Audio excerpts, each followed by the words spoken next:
Hey guys, tonight we begin with lost cities, buried temples, confused archaeologists, and the very relaxing realization that humanity has spent thousands of years building enormous civilizations, only to immediately lose them in forests, deserts, and occasionally under parking lots. So dim the lights a little. Maybe grab a blanket. Maybe pretend you are an exhausted 19th century explorer with a questionable mustache and a notebook full of terrible guesses.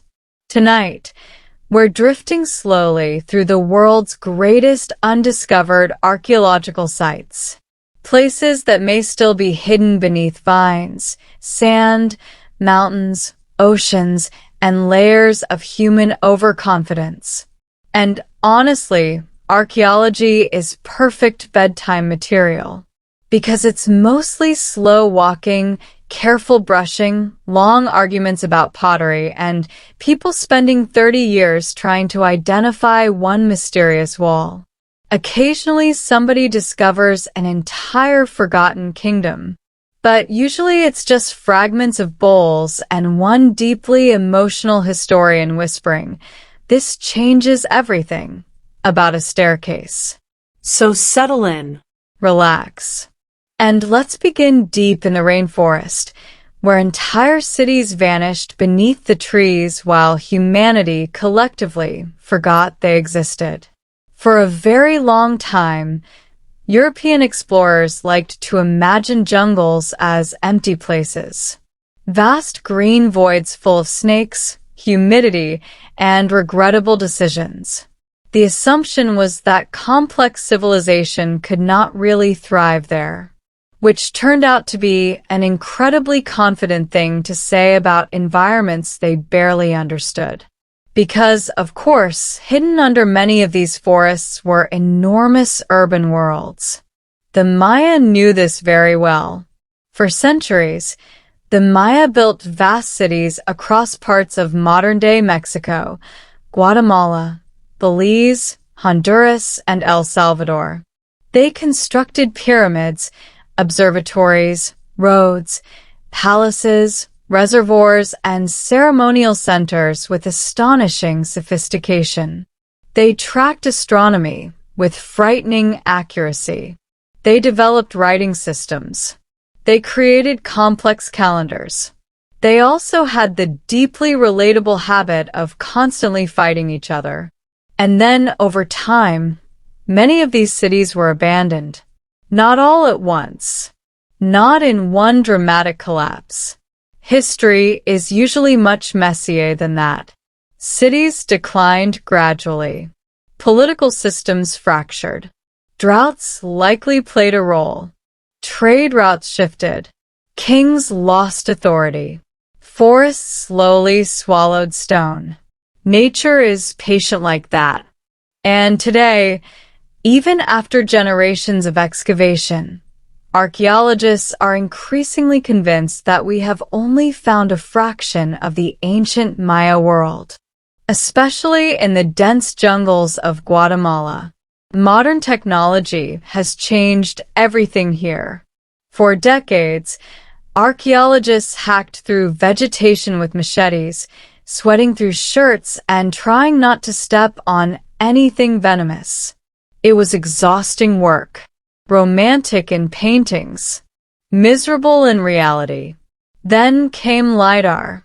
LiDAR is essentially laser mapping from aircraft.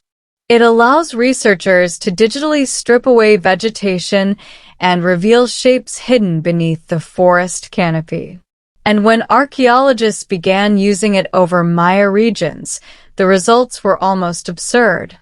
Entire cities appeared, road systems, defensive walls, terraces, platforms, causeways stretching through the jungle.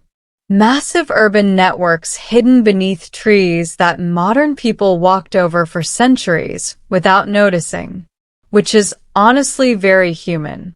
Human beings can miss almost anything if enough vines grow on it. One particularly fascinating region lies in northern Guatemala near the ancient city of El Mirador. El Mirador itself is already extraordinary. It flourished around the 6th century BCE and contains some of the largest pyramids ever built in the ancient world by volume. Not tallest, but enormous. The La Donta pyramid there is so gigantic that it almost feels unreasonable, like somebody dared ancient engineers to build a mountain out of stone. And yet archaeologists increasingly suspect that countless surrounding settlements remain undiscovered nearby. Entire population centers may still sit beneath untouched rainforest. Imagine that for a moment.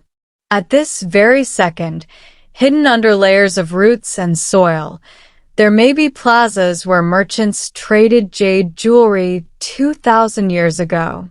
Royal tombs untouched since burial. Murals no human eyes have seen in centuries. Kitchens. Homes. Temples. Maybe somebody's ancient complaint about taxes scratched into plaster somewhere. Because civilization is never as glamorous as statues suggest. And what makes this especially sleepy and strange is the sheer silence of it all now. These were once crowded urban landscapes, loud places, places full of markets, incense, arguments, ceremonies, dogs barking in alleys, exhausted workers hauling stone under tropical heat. Now, there's just wind through trees and insects screaming into the night. The jungle does not care about dynasties. It simply waits. And honestly, ancient rulers always seem shocked by this. Kings build giant monuments assuming they will be remembered forever. Then eventually a monkey sits on the roof while archaeologists argue about drainage systems. Which brings us gently floating toward another possible lost city. This time somewhere beneath the sands of Egypt. Because Egypt, naturally, is never finished. Archaeologists have been excavating Egypt for generations. Entire careers disappear into the study of one tomb corridor. And yet massive discoveries continue to emerge constantly. There is something almost unfair about Egypt archaeologically. Other civilizations hide one ruined temple, and historians celebrate for decades. Egypt casually produces buried cities every few years like it forgot them in storage. One particularly mysterious possibility is the lost city connected to the pharaoh Akhenaten. Now, Akhenaten was difficult. He ruled during the 18th dynasty around the 14th century BCE and decided, in essence, that Egypt's entire religious system needed rebranding. Traditional Egyptian religion involved many gods, complex rituals, massive priesthoods, endless ceremonies. Akhenaten looked at this system and thought, apparently, what if we simplified everything and made it all about one solar deity? Because royal overconfidence is eternal. He promoted worship centered on the Aten, represented by the sun disk. He shifted artistic styles into strangely elongated forms. He moved the capital to a newly built city called Akhetaten, modern Amarna. And this caused tremendous upheaval. Priests were unhappy. Traditional elites were unhappy. Probably ordinary citizens were confused and tired, which is understandable. One day your kingdom has thousands of years of religious continuity. The next day your ruler has reinvented everything with the energy of a man who read one philosophy scroll and became unbearable at dinner parties. After Akhenaten died, Egypt rapidly abandoned many of his reforms. His city declined. Later rulers attempted to erase him from history entirely, which, ironically, made historians obsessed with him forever. Classic mistake. Now, Amarna itself has been excavated extensively, but some archaeologists suspect that additional ceremonial complexes, tombs, or satellite settlements remain buried nearby beneath desert sands. And Egypt's deserts are extraordinary preservers of secrets. Dry conditions can protect artifacts for astonishing lengths of time. Textiles survive. Papyrus survives. Sometimes entire meals survive, which is both scientifically fascinating and deeply unsettling. The possibility that more untouched elite tombs remain hidden around Amarna keeps researchers endlessly interested, especially because this period includes figures like Nefertiti and Tutankhamun, whose lives remain partially mysterious despite global fame. Nefertiti in particular floats through history almost like a ghost. Her famous bust became one of the most recognizable artworks on Earth.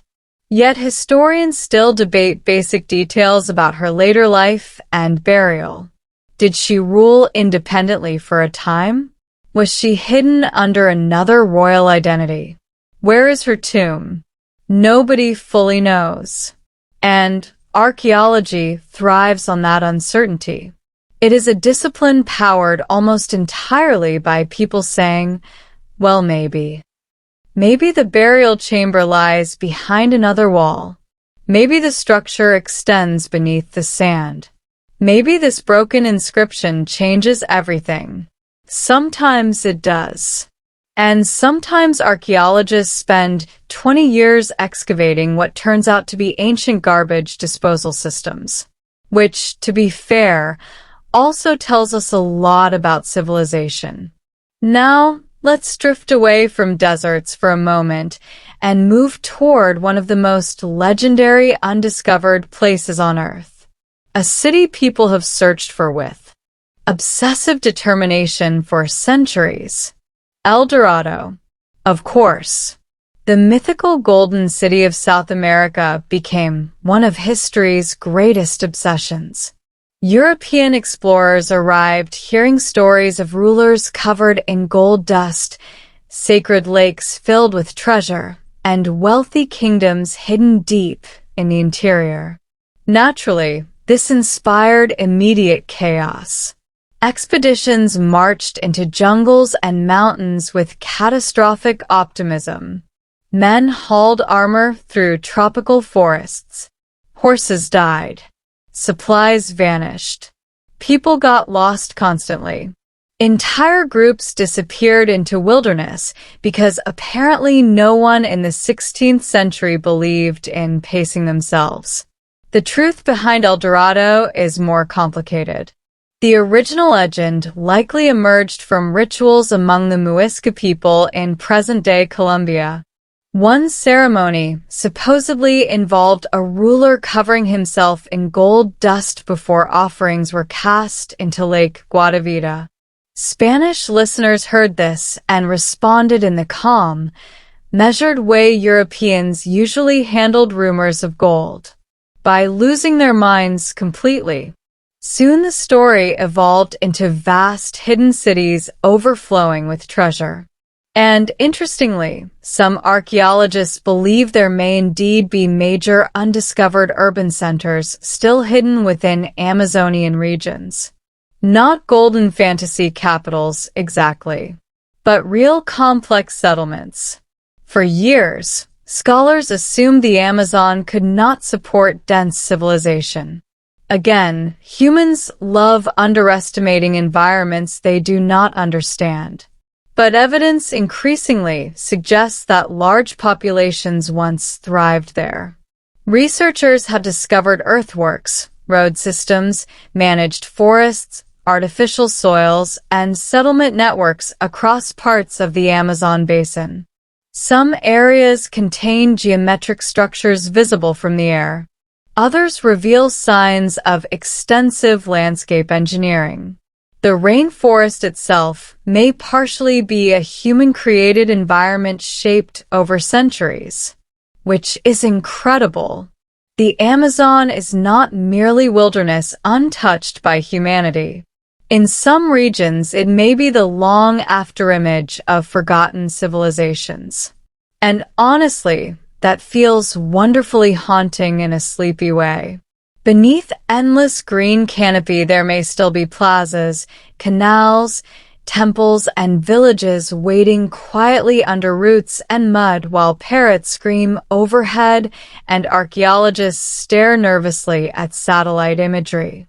Some researchers believe entire regional civilizations remain undocumented, not tiny ruins, civilizations, which would fundamentally reshape our understanding of pre-Columbian South America yet again. And history keeps doing this. Every generation believes it has basically figured the world out. Then someone scans a jungle with lasers and discovers millions of people everyone forgot. Very humbling. Very inconvenient for textbooks. Now, one of the strangest undiscovered sites may not lie in jungles or deserts at all. It may lie underwater. Near the coast of India, legends have long surrounded the ancient city of Dwarka, associated with stories from Hindu tradition and the figure of Krishna. According to ancient texts, Dwarka was a magnificent city eventually swallowed by the sea, which sounds mythological, because it is mythological.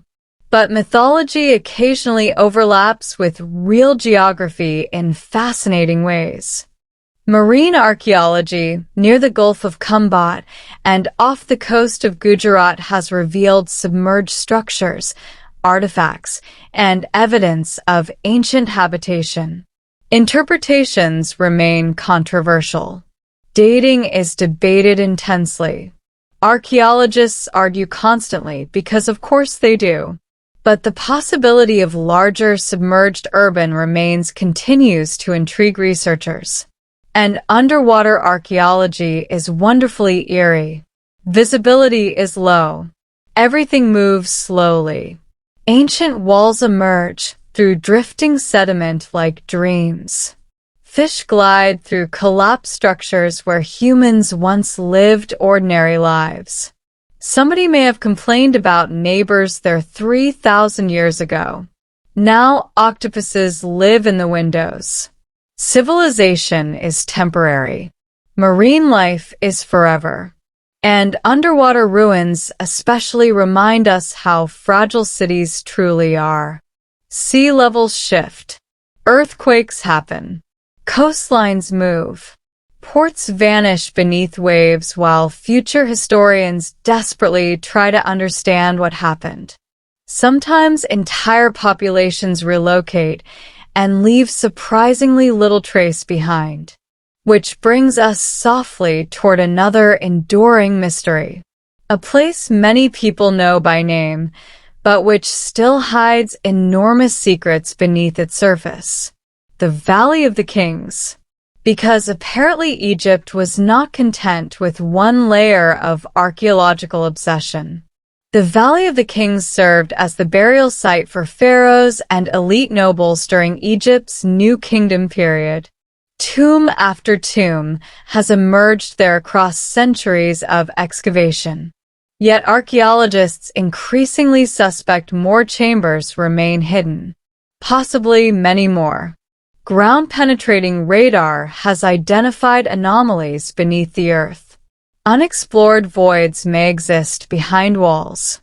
Sealed shafts could remain untouched since antiquity.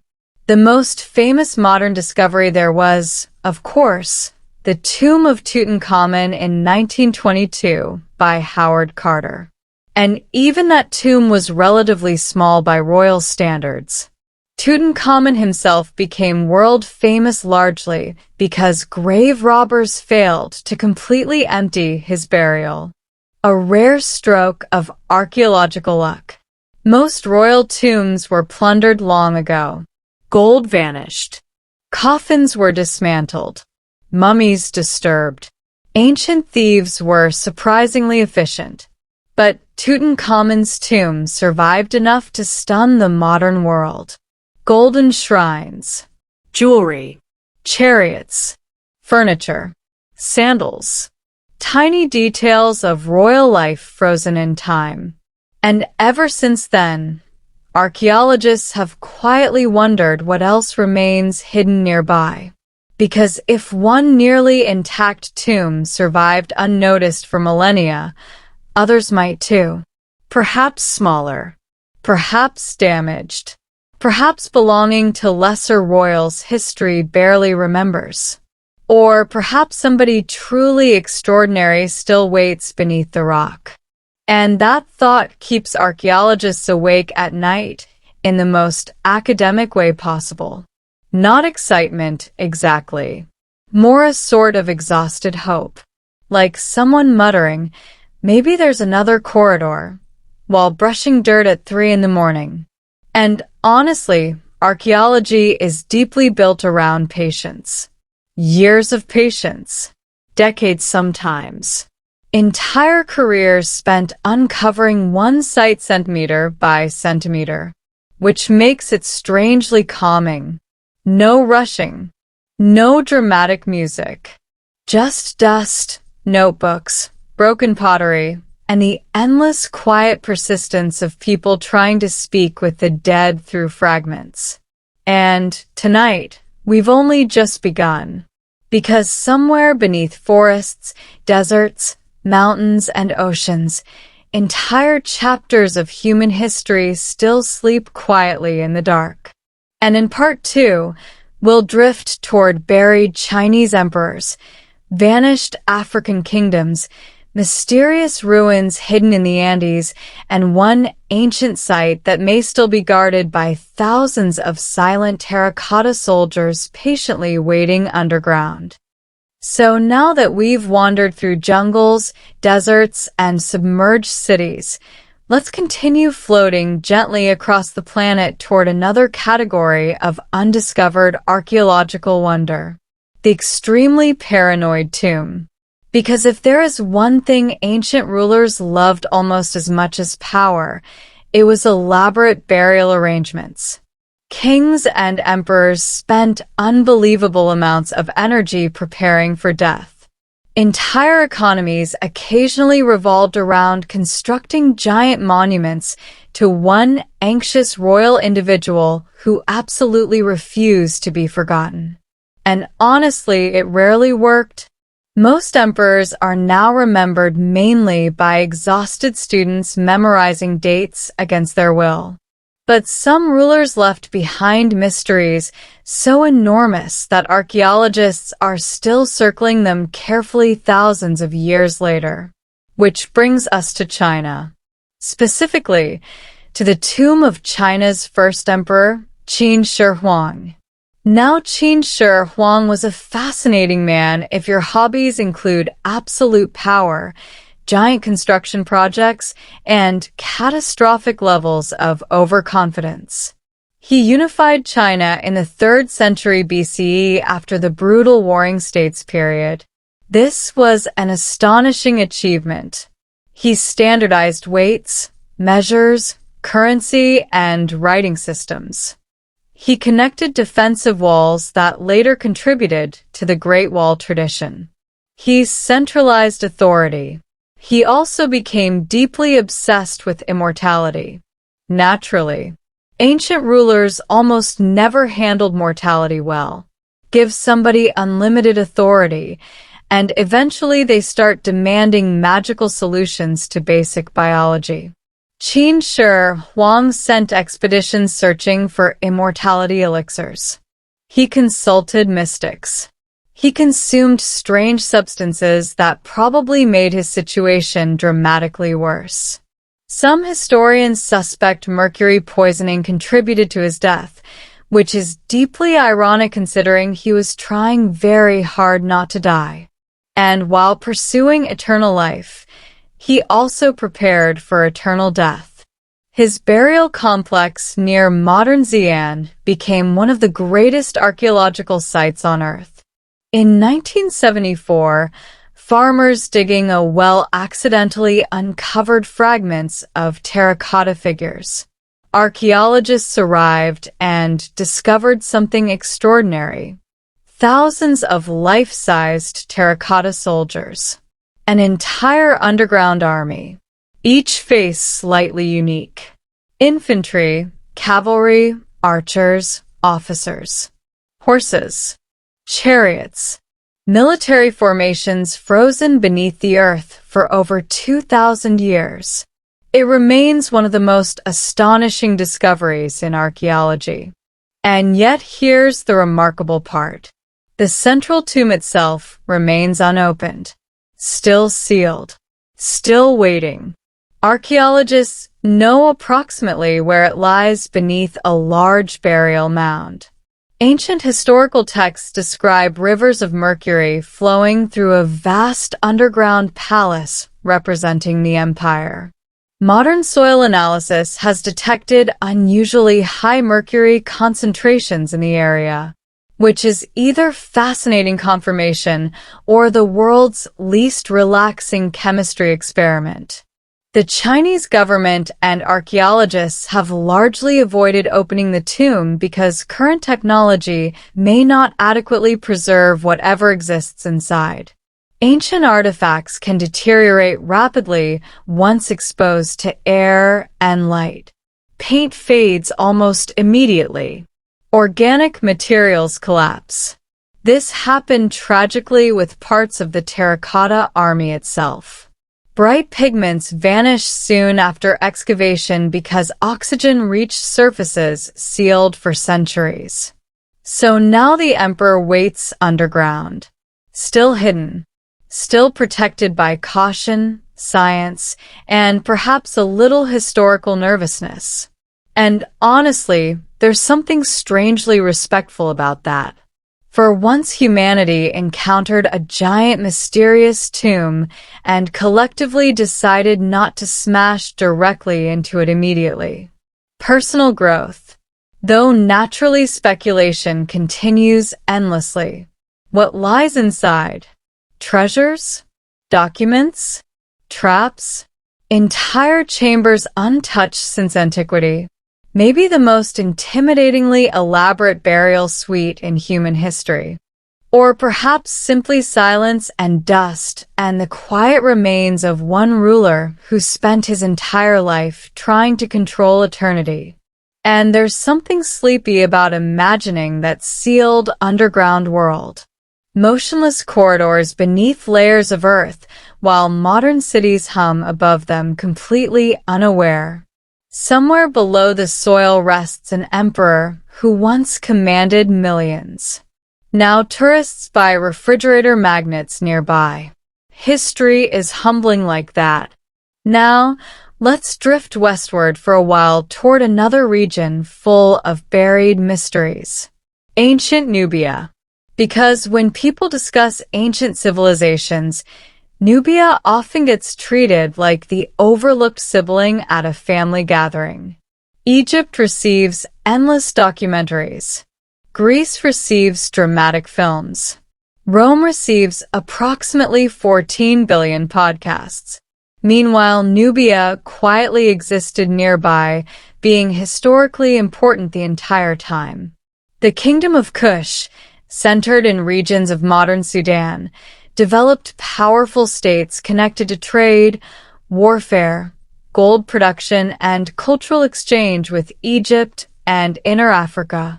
At times, Nubian rulers even controlled Egypt itself during the 25th dynasty. These rulers are sometimes called the Black Pharaohs, which sounds extremely cinematic and honestly deserves more attention. Nubian kingdoms built pyramids too. Smaller and steeper than Egyptian pyramids, but strikingly beautiful. They constructed cities, temples, and trade networks extending deep into Africa. And archaeologists believe enormous portions of Nubian history remain undiscovered. partly because many sites remain difficult to excavate, partly because political instability has complicated research, and partly because historians historically devoted far less attention to the region than it deserved, which is unfortunately common. Human history is full of civilizations that were ignored simply because earlier scholars preferred talking about somewhere else. But buried beneath Sudanese sands may still lie major royal complexes, urban centers, and archives capable of transforming understanding of African antiquity.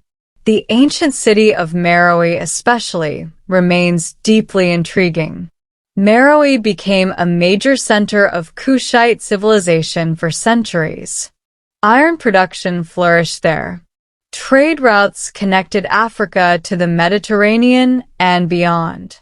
Royal cemeteries filled with pyramids spread across the landscape. Yet many structures remain unexplored or only partially excavated.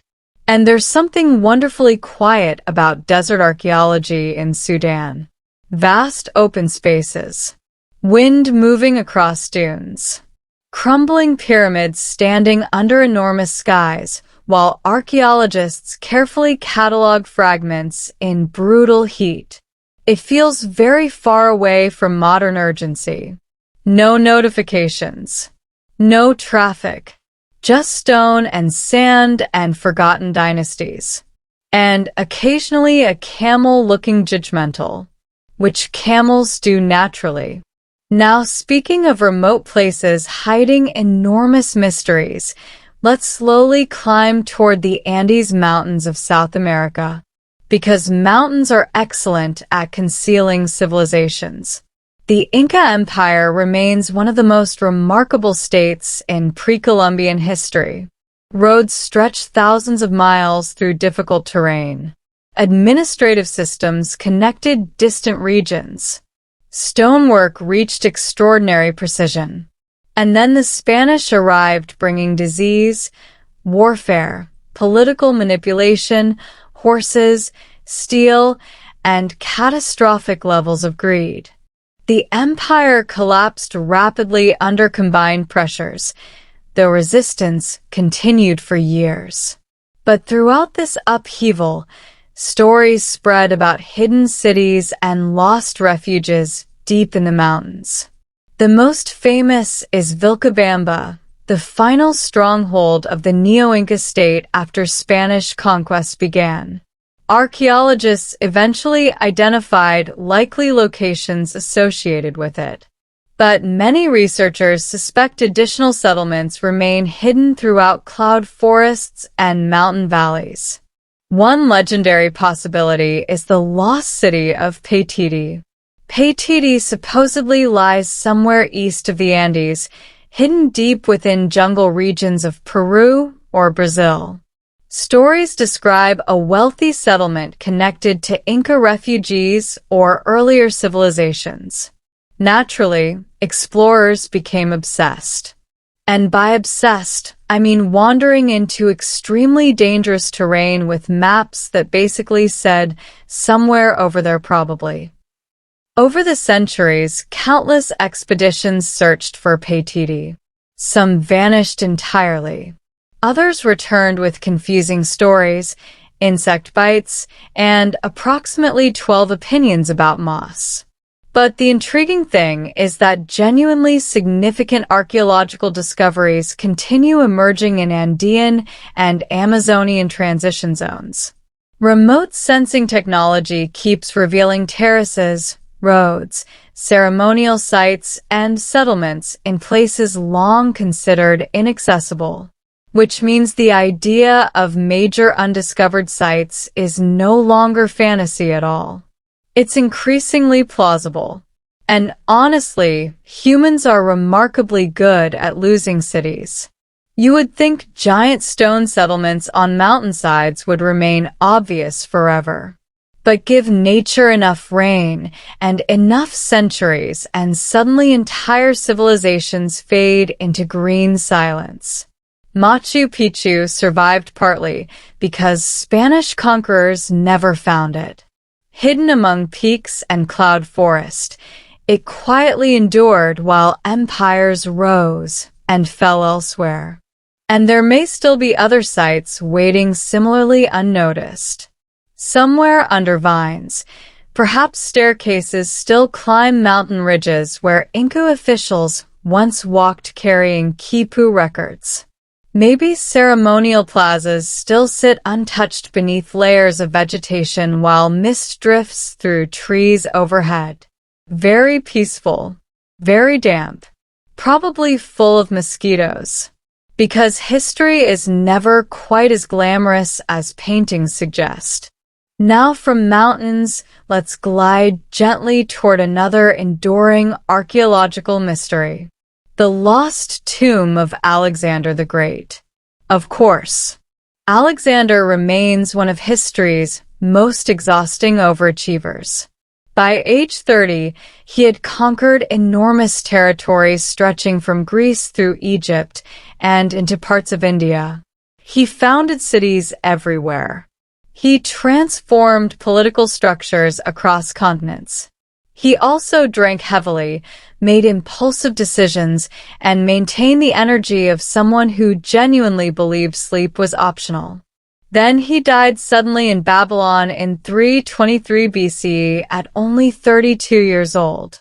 And ever since then, people have wondered where exactly he ended up. Ancient sources suggest Alexander's body was eventually transported to Egypt.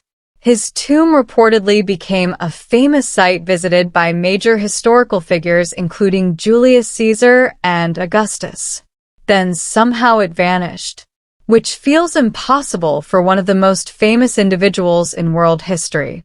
But cities change dramatically over centuries. Earthquakes happen. Construction layers accumulate. Records disappear. Modern Alexandria sits atop ancient Alexandria like a giant historical traffic jam. Many archaeologists suspect Alexander's tomb may still lie somewhere beneath the modern city, buried under streets, buildings, or submerged sections near the harbor. Imagine that. One of antiquity's most famous rulers potentially resting beneath apartment blocks and cafes while people casually walk overhead discussing lunch. And Alexandria itself remains archaeologically extraordinary. Earthquakes and rising seas submerged large portions of the ancient city. Underwater excavations have uncovered statues, palace remains, harbor structures, and temples beneath the Mediterranean. Divers moving slowly through cloudy water encounter columns and sphinxes where royal processions once passed. It sounds almost dreamlike. And honestly, ancient ports always feel slightly melancholy. They were places of movement and ambition and noise. Merchants shouting prices. Sailors unloading cargo. Officials collecting taxes with deeply unpleasant enthusiasm. Now fish drift through the ruins instead. Time eventually quiets everything. Now another potentially enormous undiscovered site may lie not under jungle or desert, but beneath the sands of Arabia. For centuries, legends surrounded the lost city of Ubar, sometimes called the Atlantis of the sands. According to traditions, Ubar was a wealthy trading center connected to frankincense routes crossing the Arabian Peninsula. Some stories described it almost mythically, prosperous, arrogant, eventually destroyed, which ancient moral storytelling absolutely loves. Civilizations and historical legends are constantly becoming too proud moments before catastrophic weather events. Archaeological investigations in Oman during the late 20th century identified sites possibly connected to these traditions, particularly around Shizr. Satellite imagery revealed ancient caravan routes converging there. But debate continues about what exactly Ubar was. A single city? A region? A network of settlements? And importantly, Much of Arabia remains archaeologically underexplored compared to other regions. Deserts preserve things remarkably well. Trade routes crossed vast landscapes for centuries, carrying incense, spices, textiles, and ideas between civilizations. Buried beneath dunes may still lie caravan stations, temples, inscriptions, and settlements lost after climate shifts or economic changes altered ancient pathways. And there's something deeply calming about desert ruins at night. Wind moving across sand, stars overhead, half-buried walls emerging from dunes under moonlight. A place once full of merchants and camels and negotiations now sitting empty except for silence. Though admittedly probably very cold. Deserts always look warm in paintings. Then night arrives and everyone regrets their life choices. Now, before we end tonight's wandering journey, let's visit one final mystery for this section. A place hidden not by jungle or sand, but by ice. Because even frozen landscapes contain lost worlds. In Greenland and Arctic regions, melting ice has begun revealing ancient Norse settlements, hunting camps, and preserved artifacts emerging from glaciers and permafrost. The Norse colonies established in Greenland around the 10th century eventually disappeared mysteriously after centuries of existence. Climate shifts likely played major roles. Trade declined. Isolation increased. Life became harder and colder. Very slowly, communities vanished. And archaeologists continue searching for additional settlements, churches, farms, and burial grounds connected to these medieval colonists. Frozen environments preserve organic materials astonishingly well. Clothing, Wood, bones, tools. entire moments of ordinary life can remain suspended for centuries beneath ice, which is strangely beautiful and slightly unsettling. A lost mitten from the Middle Ages suddenly emerging into sunlight after 500 years. Some exhausted Viking farmer dropping a tool in snow and never imagining future scientists would become emotional about it. But archaeology often works exactly like that. Tiny human moments surviving against impossible odds. And perhaps that is why these undiscovered sites fascinate us so deeply. Not just because of treasure or mystery, but because buried beneath forests, mountains, deserts, and ice are traces of ordinary people who laughed, worried, complained, traded, argued, loved, built homes, and tried very hard to matter, just like us. And in part 3, we'll continue drifting through forgotten civilizations, hidden temples beneath volcanic ash, mysterious caves filled with ancient secrets, and one lost capital city so enormous that historians still cannot fully explain how it disappeared so completely. By now, hopefully, you are feeling pleasantly sleepy. Perhaps drifting somewhere between ancient ruins and complete unconsciousness, which honestly is the ideal mental state for archaeology. Because archaeology itself is often slow and dreamlike.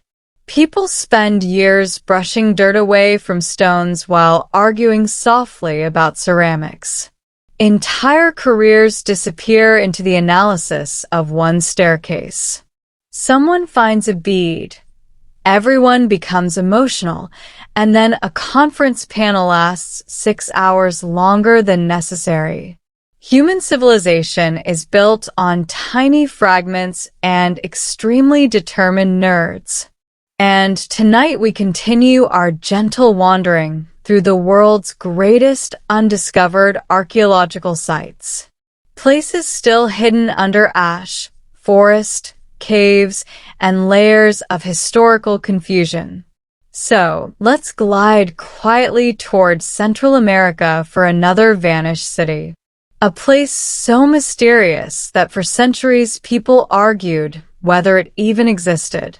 The White City, also called La Ciudad Blanca, or, dramatically, the City of the Monkey God, because apparently explorers cannot resist giving everything adventurous names. Somewhere deep within the Mezquitia rainforest of Honduras, stories circulated for generations about lost ruins hidden beneath dense jungle. Indigenous traditions spoke of ancient settlements abandoned long ago. Explorers returned with strange accounts. Others vanished entirely into the wilderness after confidently declaring they would definitely be back soon, which is historically never reassuring. The jungle there is extraordinarily thick, humid, tangled, and difficult to navigate. The kind of environment where every plant seems mildly hostile and every insect sounds enormous. Naturally, this only made explorers more determined. During the 20th century, numerous expeditions searched for the White City. Most found very little besides exhaustion and tropical misery. Some scholars dismissed the stories entirely. Then technology arrived once again to embarrass human certainty. LiDAR surveys in the 21st century revealed extensive man-made features beneath the rainforest canopy. Earthworks, plazas, Mounds. settlement patterns. Not one isolated structure. A complex civilization. Archaeologists later confirmed the existence of substantial ancient sites in the region, likely connected to previously poorly understood cultures of Central America. And honestly, there is something wonderfully eerie about laser scans revealing hidden geometry beneath endless green forest. It feels almost supernatural until you remember it is actually just scientists flying over jungles with very expensive equipment. The discovered areas included ceremonial spaces, sculptures, and evidence of organized urban planning. Some artifacts suggested elaborate symbolic traditions. One cache included stone carvings partially emerging from the soil after centuries underground.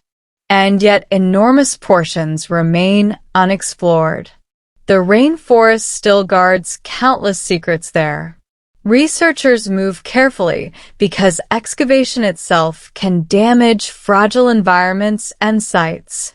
Plus, there are logistical problems. Disease. Dangerous terrain. The general inconvenience of transporting equipment through humid wilderness while being bitten continuously by things you cannot identify. Archaeology rarely looks as glamorous in real life as it does in documentaries. Mostly it looks sweaty. Still, the possibility remains that entire connected networks of settlements lie hidden throughout the region. And it's deeply humbling to realize that sophisticated societies thrived in places outsiders once dismissed as empty wilderness. History is full of that mistake. People encounter unfamiliar landscapes and assume civilization could not exist there.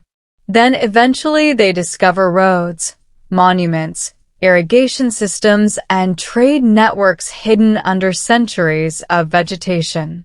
Human beings are remarkably adaptable, also remarkably forgetful. Now, let's float over to another royal disaster. Pompeii. Technically, Pompeii is not undiscovered, obviously. Entire tourist industries depend on people knowing where it is. But surrounding regions buried by Mount Vesuvius still contain enormous, unexplored areas. And volcanic archaeology is fascinating because nature accidentally created time capsules. When Vesuvius erupted in 79 CE, ash buried cities including Pompeii and Herculaneum beneath layers of volcanic material. Buildings collapsed. Streets disappeared. Lives ended suddenly beneath ash and debris. But the burial also preserved extraordinary details of Roman daily life. Graffiti survives on walls. Food remained in kitchens. Shops, baths, gardens, and villas froze in time. Archaeologists uncovered bread loaves still sitting in ovens, which is both scientifically remarkable and deeply unfair to anyone reading while hungry. Pompeii especially feels intimate compared to many ancient sites. You do not merely see monuments. You see ordinary life. Tiny apartments, political slogans, complaints scratched into walls. Evidence that ancient Romans were surprisingly similar to modern people in many ways. They loved gossip. They argued constantly. They complained about politics. They showed off wealth obnoxiously. Civilization continues. And despite centuries of excavation, large portions of the Vesuvian region remain unexplored. Some areas were intentionally left buried for future generations with better technology. Others remain inaccessible or unstable. Every few years, new discoveries emerge. A richly decorated villa, preserved frescoes, human remains offering clues about ancient health and diet, stables, workshops.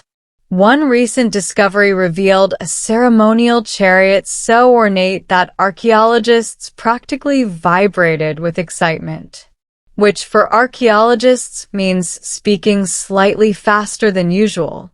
And perhaps somewhere beneath volcanic layers still lie untouched villas belonging to wealthy Romans who spent their final years complaining about taxes while overlooking beautiful coastal scenery. Very relaxing until suddenly not relaxing at all. Though even here, with disaster frozen into the landscape, time has softened the tragedy into silence. Grass grows through streets. Birds nest in ruined buildings. Tourists wander slowly through spaces once filled with panic and noise. History eventually quiets everything. Now from volcanic Italy, let's drift towards Southeast Asia and one of the most astonishing ancient urban complexes on Earth. Angkor, the center of the Khmer Empire in modern Cambodia. For centuries, Angkor flourished as a massive urban and ceremonial landscape. Temples rose from forests in intricate stone forms. Reservoirs and canals managed water on enormous scales. Kings commissioned grand religious monuments blending Hindu and Buddhist traditions. And then, gradually, political and environmental pressures shifted power elsewhere. The jungle moved in. European visitors later described Angkor almost like a lost city reclaimed entirely by nature. Giant tree roots wrapped around temple walls.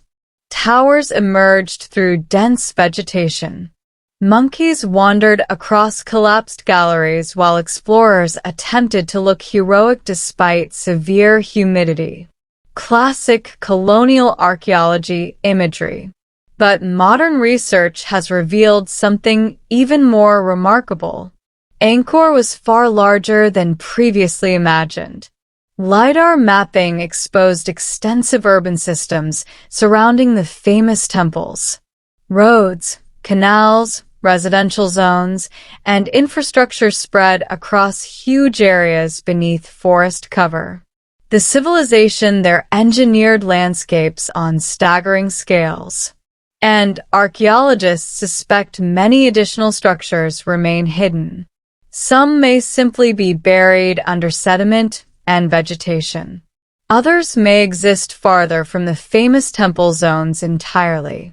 Reservoir systems, suburbs, shrines, industrial areas, whole sections of urban life remain only partially understood. And honestly, ancient water management systems are strangely calming to think about. Civilizations rise and fall based largely on very practical questions. Can we move water? Can crops survive? Can enough people avoid dying of dysentery? Empires sound glamorous until you realize much of governance is essentially complicated plumbing. Anchor's immense hydraulic system eventually became difficult to maintain amid environmental stress and political changes. Forests reclaimed canals.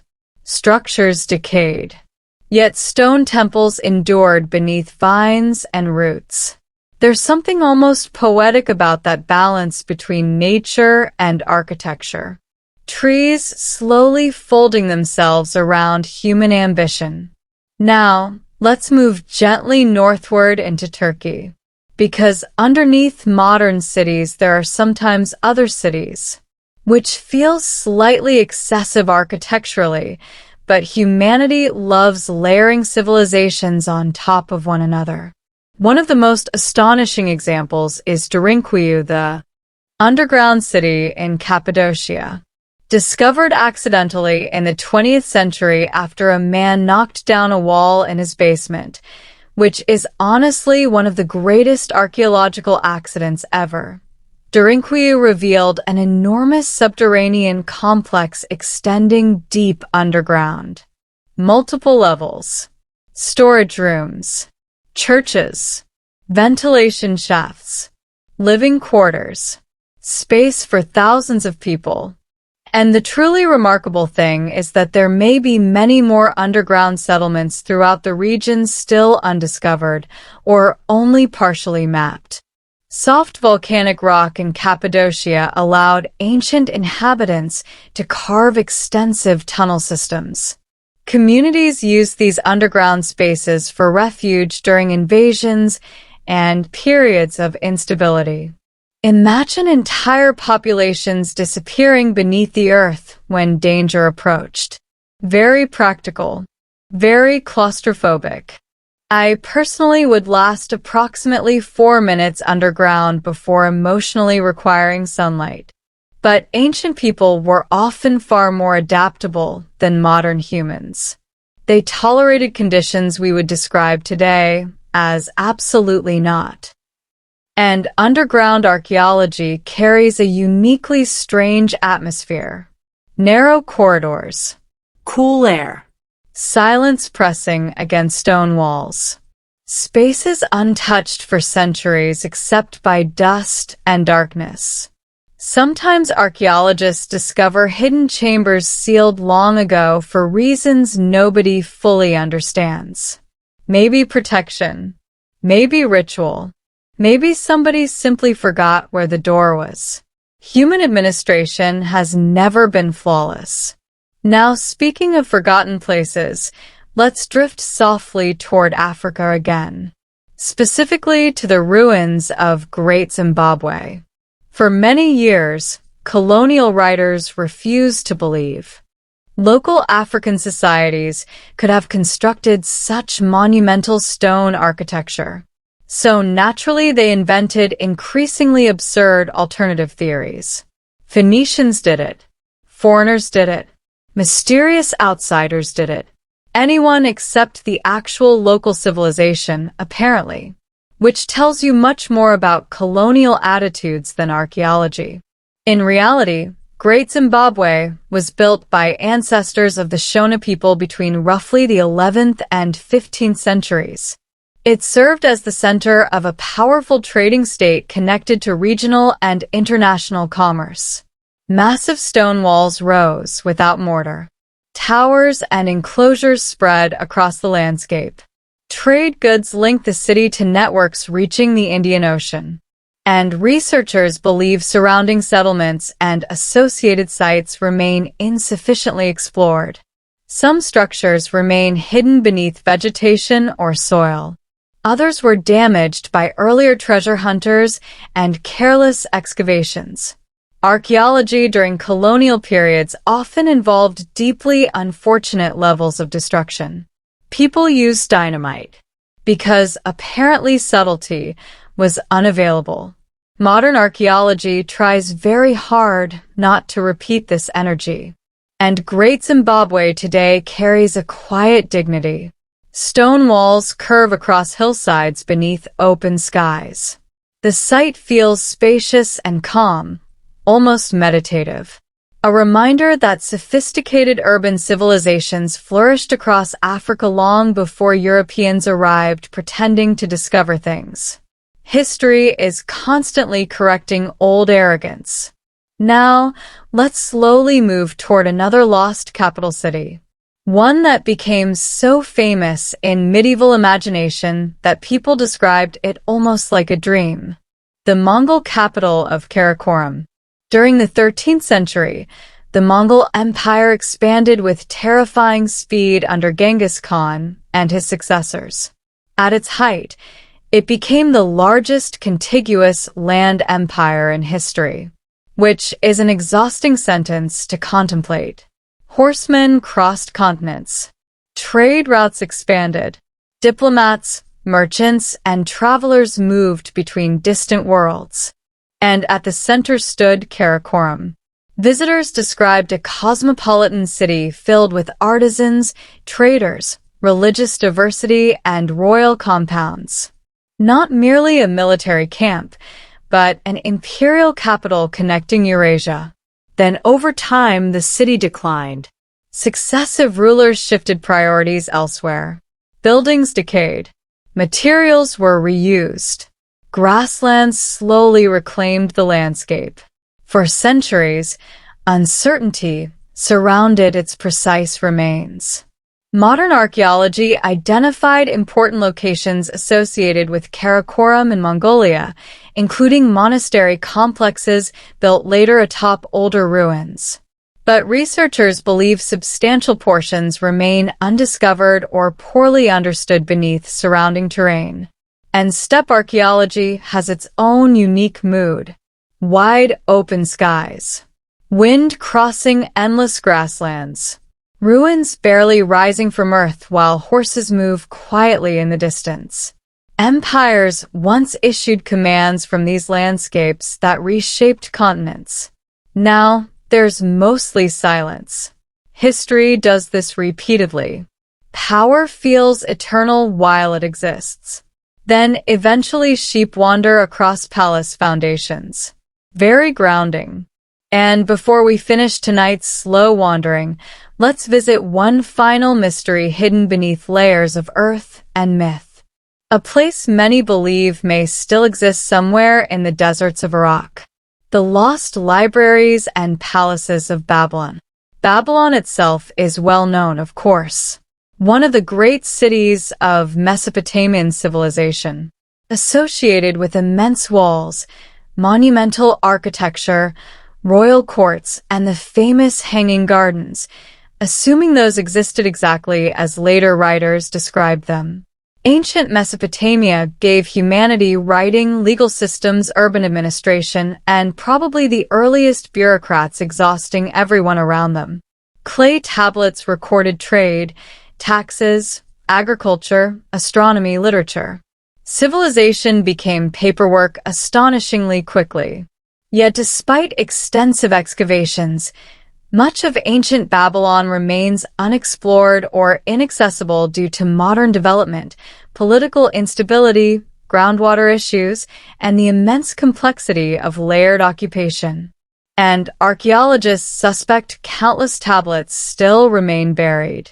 Which is thrilling because Mesopotamian tablets are essentially ancient emails from humanity's childhood. Some contain epic literature. Others contain grain inventories.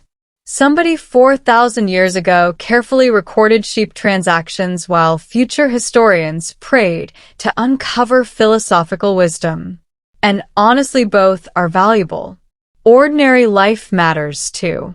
Perhaps somewhere beneath Iraqi soil, entire archives still wait untouched. Administrative records, royal correspondence, scientific observations, personal disputes preserved accidentally in clay, human voices sleeping quietly underground, waiting for someone patient enough to listen. And in Part 4, we'll continue drifting through forgotten temples beneath deserts, mysterious island civilizations, hidden tombs of ancient queens, and one legendary lost city that obsessed explorers so completely it practically became a historical illness. At this point in the night, the world probably feels softer around the edges. Your blanket has become approximately 14% warmer. Your thoughts are moving more slowly. And somewhere in the distance, an archaeologist is still brushing dirt off a piece of pottery while whispering the words, "interesting stratigraphy," to absolutely nobody, which is comforting in its own strange way. Tonight we continue drifting through humanity's greatest undiscovered archaeological sites. And honestly, many of these stories are less about treasure and more about obsession. Because once humans become convinced a lost city exists, they behave with extraordinary persistence. Explorers marched into deserts with terrible maps. They sailed through swamps. They climbed mountains carrying equipment clearly designed by people who hated shoulders. They ignored weather, insects, starvation, and basic common sense. All because somebody somewhere once said, "There might be ruins over there." And really, that sentence has powered archaeology for centuries. So let's float gently toward one of history's most persistent legends. Atlantis. Of course, humanity cannot resist Atlantis. Every generation rediscovers it with the enthusiasm of someone who thinks they alone have finally solved the mystery. Entire books appear claiming Atlantis was in the Mediterranean, the Atlantic, Antarctica, the Sahara, or somehow all four simultaneously. Ancient aliens occasionally get involved too, because naturally they do. The original story comes primarily from the Greek philosopher Plato, writing in the 4th century BC. He described Atlantis as a powerful island civilization beyond the Pillars of Hercules, usually identified with the Strait of Gibraltar. According to Plato, Atlantis became wealthy, arrogant, morally questionable, and eventually sank beneath the sea after divine punishment. Ancient storytelling loved this sequence. Civilization prospers. Civilization becomes too proud. Civilization immediately experiences catastrophic flooding. Very efficient moral structure. Now, most scholars believe Plato used Atlantis mainly as a philosophical allegory rather than a literal historical account. But the story attached itself to the human imagination with terrifying determination. And interestingly, there may be fragments of historical memory hidden inside the myth. Some researchers connect Atlantis loosely to the Bronze Age Minoan civilization on Crete and nearby islands. The eruption of Thera, modern Santorini, around the 2nd millennium BC caused devastating tsunamis and regional disruption. Minoan settlements suffered major damage. Trade systems destabilized. Entire coastal communities vanished. And honestly, if your civilization witnesses volcanic explosions, earthquakes, giant sea waves, and cities collapsing into ash, future generations may absolutely turn that into dramatic legend. Because humans are fundamentally storytelling creatures. But beyond Atlantis itself, underwater archaeology in the Mediterranean continues uncovering remarkable submerged sites. Ancient ports now lie beneath the sea due to earthquakes and rising water levels. Entire harbor districts rest underwater near Alexandria, Heracleion, and other ancient cities. Heracleion especially is fascinating. For centuries, it was considered almost mythical, a lost Egyptian port city swallowed by the Mediterranean near the Nile Delta. Then underwater archaeologists located it beneath the sea. Statues emerged from sediment. Temples appeared. Shipwrecks rested beneath layers of mud. An entire city sleeping underwater for more than 1,000 years. And underwater ruins possess a uniquely sleepy atmosphere. Everything moves slowly. Light filters down in soft shifting patterns. Columns stand quietly among fish and drifting sand while divers hover through spaces once crowded with merchants and priests. It feels less like excavation and more like dreaming. Now, let's drift away from the sea and toward one of the harshest environments on Earth, the Sahara Desert. Today, the Sahara is enormous, dry, and deeply committed to discouraging human comfort. But thousands of years ago, parts of it were far greener. Lakes existed there. Grasslands spread across regions now buried under dunes. Human communities flourished in areas currently associated mainly with heatstroke, which is a reminder that climates change dramatically over time. Archaeologists have discovered rock art throughout the Sahara showing cattle, wildlife, and scenes of daily life from periods when the environment looked entirely different. And beneath the sands may still lie forgotten settlements from these greener eras. One especially intriguing area involves the Garamantes, an ancient civilization centered in what is now Libya. For years, outsiders underestimated them severely. Roman writers tended to describe desert peoples vaguely, usually with the historical equivalent of "they seem inconvenient." But modern archaeology revealed something more sophisticated. The Garamantes developed urban centers, underground irrigation systems called fogaras, trade networks, and complex social structures deep within the desert. And satellite imagery continues revealing additional settlements and roads hidden beneath sands. Entire landscapes remain only partially explored. Deserts are excellent at concealing ruins. Dunes shift constantly. Structures disappear gradually beneath sediment. A city can fade almost completely until only faint outlines remain visible from above, which feels strangely peaceful. A marketplace, once full of voices, now resting silently under waves of sand while the wind moves overhead. Though admittedly also extremely hot. Archaeologists in desert environments spend astonishing amounts of time discussing water.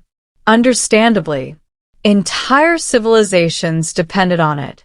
Control the wells, and suddenly you are historically important.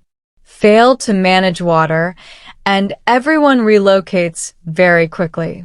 Human history is surprisingly hydrological. Now, let's gently wander toward another place obsessed over by explorers for centuries. The lost city of Z. This was the great fixation of British explorer Percy Fawcett in the early 20th century.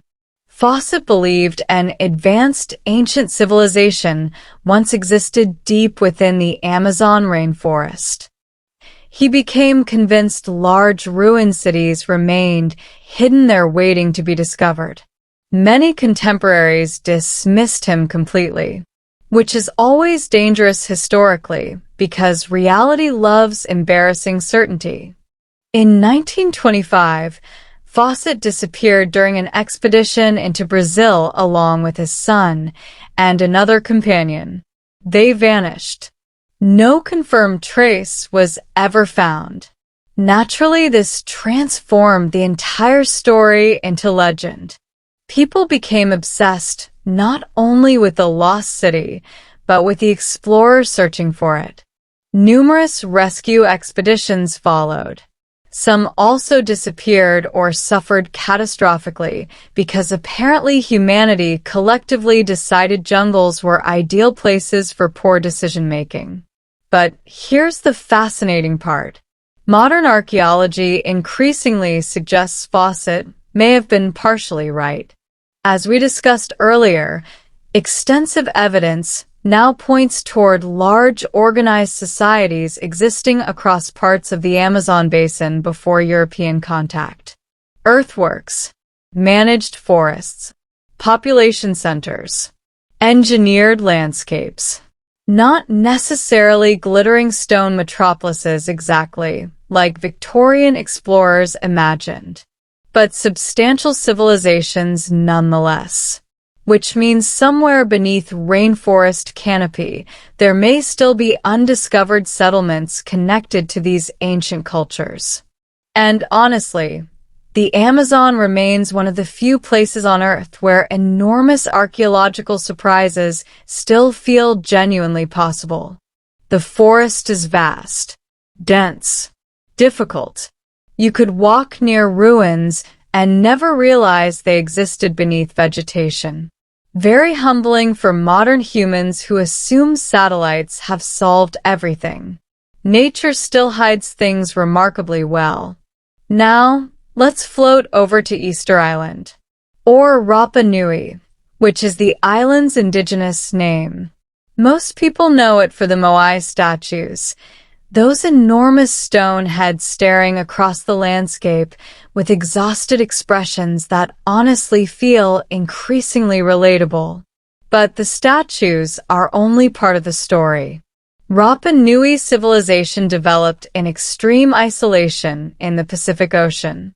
Communities carved and transported massive stone figures across the island through methods researchers still debate in detail. And archaeologists continue uncovering hidden features beneath and around the famous statues. Some moai have bodies buried beneath soil layers.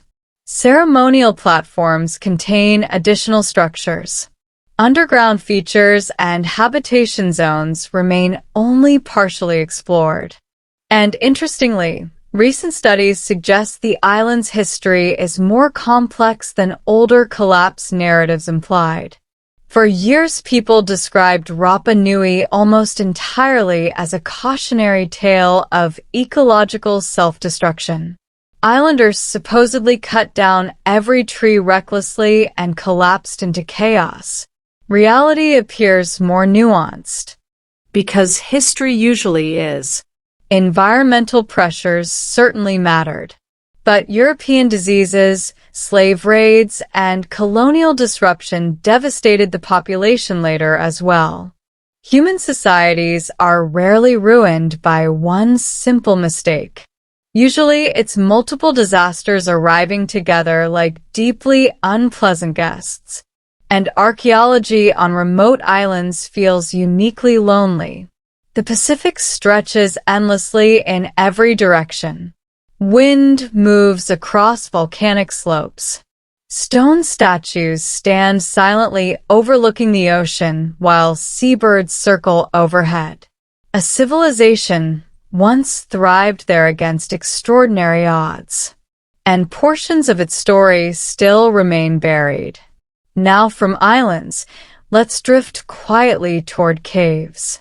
Because humans have hidden things in caves for tens of thousands of years. Art. Burials. Ritual objects. Occasionally entire collections of deeply mysterious items historians still cannot fully explain. One of the most fascinating undiscovered possibilities involves cave systems in southeastern Europe connected to early human activity and prehistoric ritual. Many caves remain insufficiently explored due to dangerous terrain, flooding, or simple inaccessibility. And every so often archaeologists uncover astonishing finds inside them. Paintings preserved for millennia. Human footprints, ancient tools, ceremonial deposits, sometimes entire chambers sealed naturally for thousands of years. Imagine entering a cave no human has visited since the Ice Age. The air still, darkness absolute. Then slowly your flashlight reveals handprints on stone walls left by people who lived before agriculture existed. That feeling must be extraordinary. Also probably terrifying, because caves are inherently unsettling environments. Humans evolved to be slightly nervous underground for excellent reasons involving predators and unfortunate accidents. Yet ancient people repeatedly used caves as sacred spaces. Perhaps because caves already feel outside ordinary reality. Stillness changes there. Sound changes. Time itself feels strange underground. And somewhere in unexplored cave systems there may still be untouched chambers containing artifacts from forgotten rituals and vanished communities. Quiet human traces waiting beneath the earth. Now, let's move slowly toward another ancient civilization that continues to hide secrets beneath modern life. The Maya again. Because honestly, the Maya never stopped producing archaeological surprises. Near modern Guatemala City lies Caminaljuyu, once an important Maya urban center. Unfortunately, much of it now lies beneath modern development, which is one of archaeology's recurring tragedies. Human beings love building cities directly on top of older cities because apparently we cannot resist complicating future excavation efforts. Modern roads, houses, and businesses cover huge portions of ancient sites worldwide. Beneath parking lots and apartment blocks may lie temples, tombs, archives, and forgotten neighborhoods. Rome is essentially a layered archaeological lasagna at this point, and many Maya cities likely remain partially hidden beneath modern settlements as well. Researchers using remote sensing technologies continue identifying structures invisible at ground level. Pyramids concealed beneath hills. Causeways hidden by vegetation. Reservoir systems buried under farmland. Entire urban districts quietly existing beneath ordinary landscapes.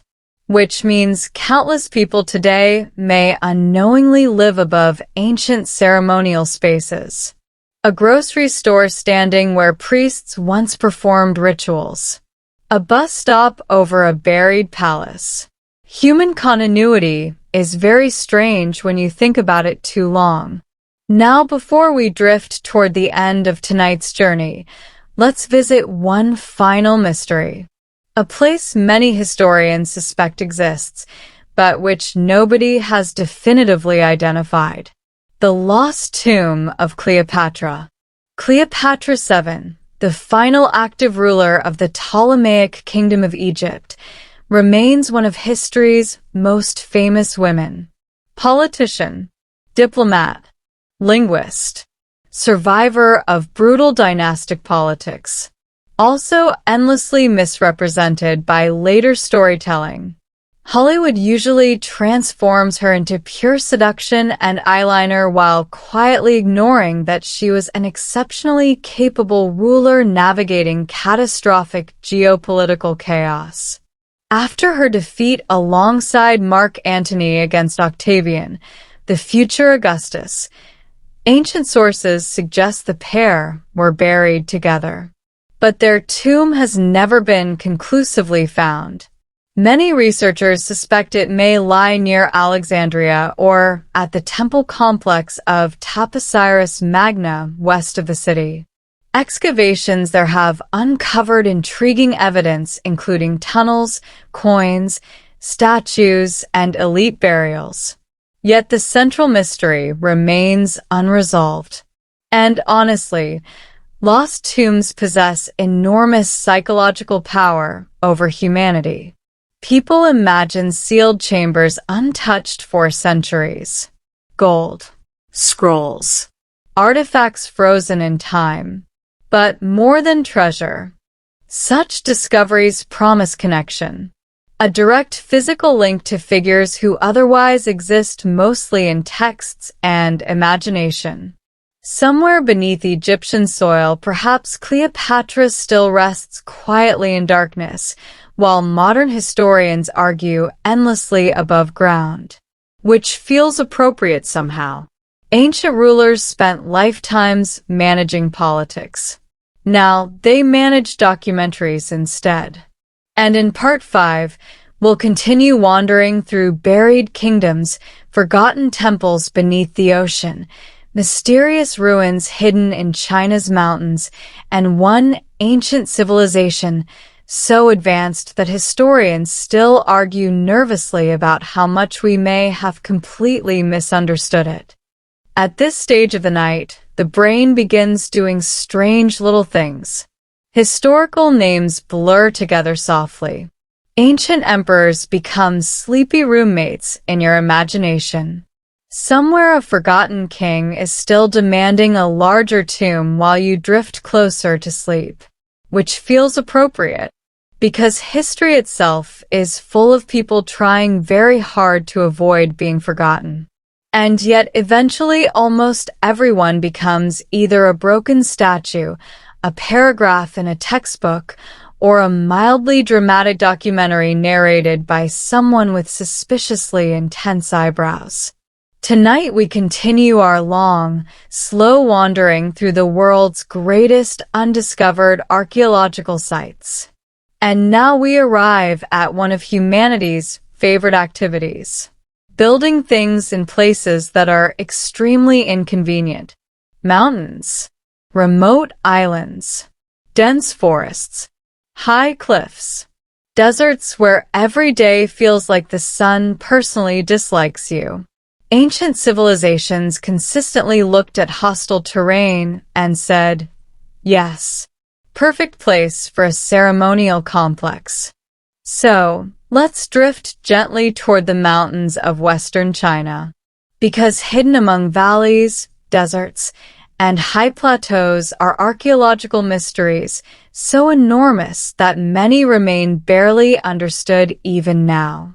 One especially fascinating region surrounds the ancient Silk Road kingdoms. For centuries, trade routes connected China to Central Asia, the Middle East, and Europe through networks of oasis cities stretching across deserts and mountain corridors. Merchants carried silk, spices, precious metals, religious ideas, technologies, and probably deeply unreliable gossip. Entire civilizations flourished along these routes. Then many disappeared. Climate shifts changed river systems. Trade routes moved. Empires collapsed. Sand buried cities gradually until only fragments remained visible above the desert. One remarkable example is Lulan. Lulan once stood near the Darim Basin in what is now Xinjiang. It thrived as a Silk Road kingdom positioned strategically between major trade routes. Travelers described it centuries ago. Diplomats passed through. Armies fought over control. Then the water disappeared. Rivers shifted away from the region. Agriculture failed. Populations declined. The city slowly emptied into silence. Today ruins remain in the desert, haunting and isolated. But archaeologists suspect many more settlements connected to these ancient trade systems remain buried beneath sand throughout the Darim Basin. And deserts preserve things astonishingly well. Textiles survive. Documents survive.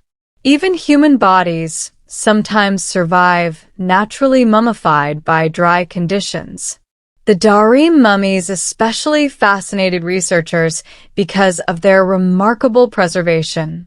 Some retain hair, clothing, and facial features after thousands of years, which is scientifically extraordinary and also mildly unsettling at 3 in the morning.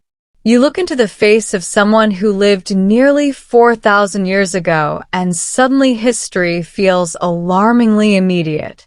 Not abstract anymore. Just human beings trying to survive difficult landscapes.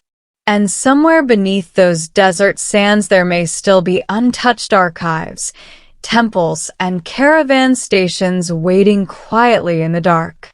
Imagine sealed storerooms filled with documents from traders complaining about prices in 200 BC. Humanity has probably always complained about prices. Some traditions truly endure. Now, let's float slowly toward another place where civilizations vanished into the landscape. The Cambodian jungle again. Because Angkor was not alone. Throughout Southeast Asia, dense forests conceal enormous archaeological potential. One particularly mysterious culture is associated with the plain of jars in Laos. Thousands of giant stone jars scatter across the landscape there, some weighing several tons. Archaeologists still debate their exact purpose, though many believe they were connected to burial practices.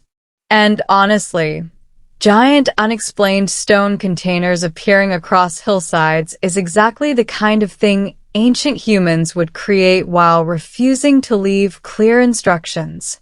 Very on brand for history. The region remains difficult to study extensively because of unexploded ordnance left from 20th century conflicts, which is one of the grimmer realities of archaeology.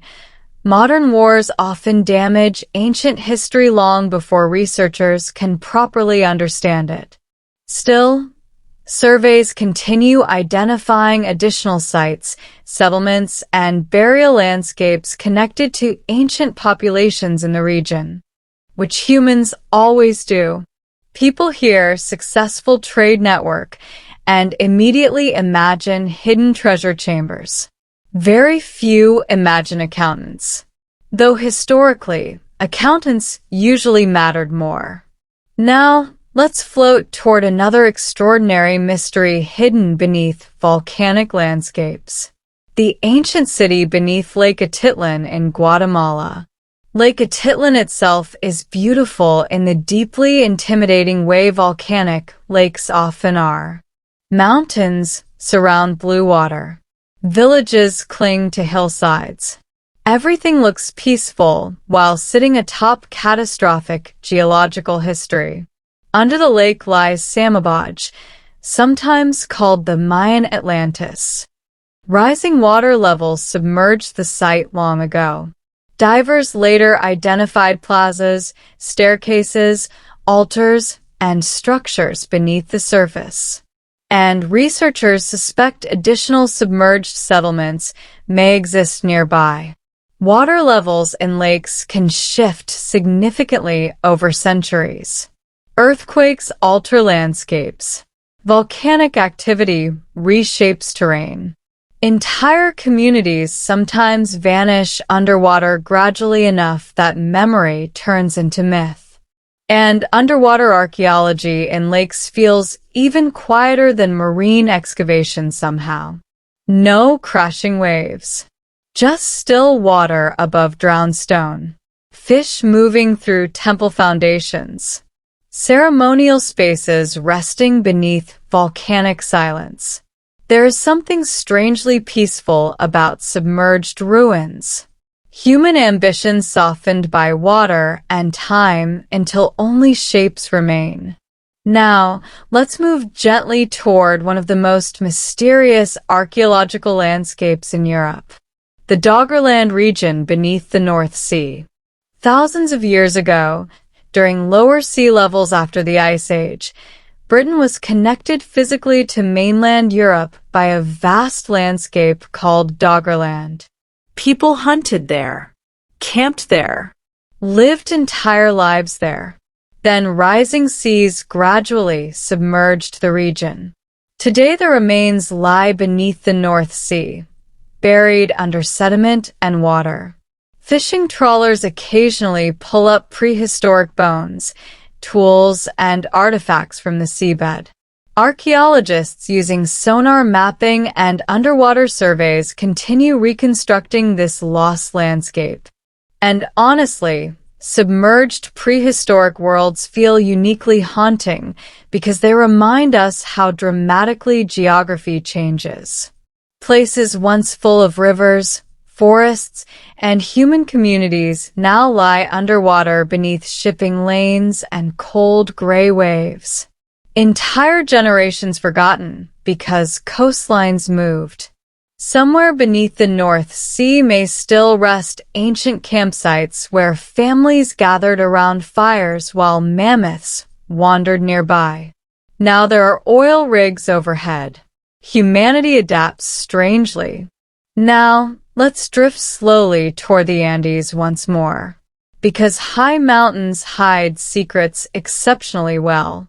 Near Peru, archaeologists continue investigating Chachapoya sites associated with the warriors of the clouds. These societies built settlements high in mist-covered mountain forests before eventual incorporation into the Inca Empire. Cliff tombs, fortified cities, and ceremonial structures appear dramatically along ridges and canyon walls. Some sites remain incredibly difficult to access, which means additional ruins likely remain hidden. And honestly, ancient mountain civilizations always feel slightly unreal. Humans somehow hauled enormous stones into places where modern tourists become exhausted after climbing 12 stairs. The city of Grand Pajitan especially remains mysterious. Covered partly by vegetation and difficult terrain, it contains circular stone structures decorated with intricate friezes. Researchers suspect the surrounding region may contain many more connected settlements still obscured by cloud forest. And cloud forests themselves feel dreamlike.